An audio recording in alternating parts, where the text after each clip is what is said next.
The Edmonton Oilers coming off another tremendous season, all the way to the final again, losing to the Florida Panthers again. And the story into training camp is Connor McDavid hasn't signed an extension, but he's made it very clear. If the Edmonton Oilers are a place that he thinks that he has a chance to win for the next half decade, he will gladly re-up.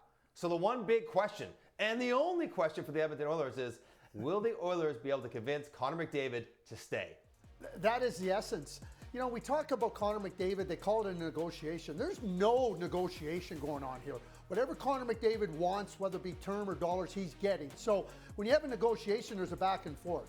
This is an examination by Connor McDavid of the Edmonton Oilers' ability to surround him to be able to compete for a Stanley Cup. He's gone through it for 2 straight years, falling short against the Stanley Cup champions. So he knows completely what it takes to get on the right side of that. He looks around him. He sees what the team is made up of.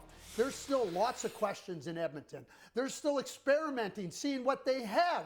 Can you imagine that you're in the Stanley Cup final 2 years consecutive and you're still trying to explore what you have? Well, they better find what they have, or there will be a real significant opportunity for Connor McDavid to explore opportunities outside of Edmonton, and the market will be just like it was without Tawny.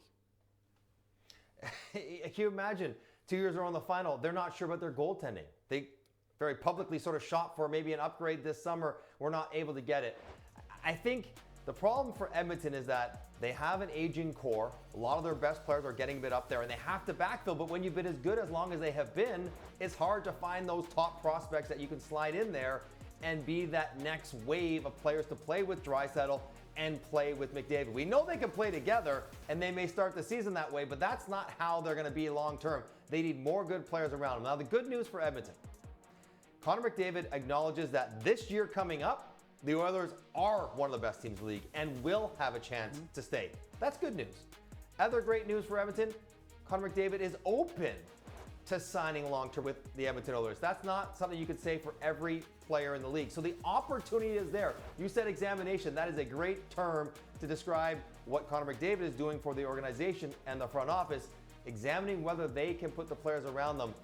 I'm not so sure, though, Craig, that it will be very easy to get other high-end talent into Edmonton. Not because they don't want to play with Connor McDavid, not because they won't pay them if they could, but it's just hard to acquire those guys. And as Nugent-Hopkins gets older, and Hyman gets older, and eventually McDavid and Draisaitl, it's just, who is the next wave? Is it Savoy?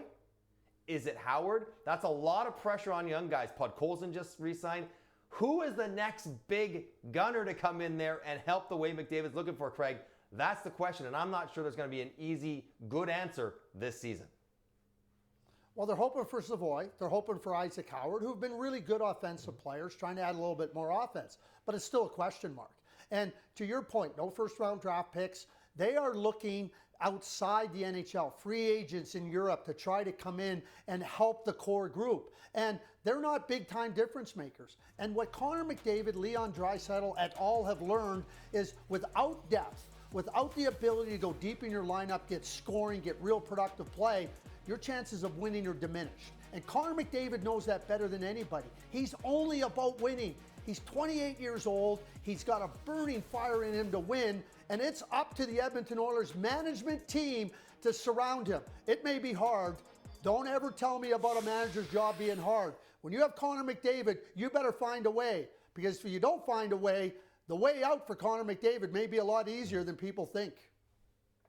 I wonder, Craig, I just wonder, though, if the decision becomes harder for McDavid because of him and Draisaitl themselves. Because they are so good, because they will be competitive, he may be clouded thinking, yeah, you know what, we're not that bad. We are right there, because whoever plays with McDavid turns into a really very good player. So we know he wants to see things, but I wonder if he just sees it in the mirror and his comfort there and the success they've had the last couple of years and this year again and stays. But until he signs, this will be the only talking point for the Edmonton Oilers this year.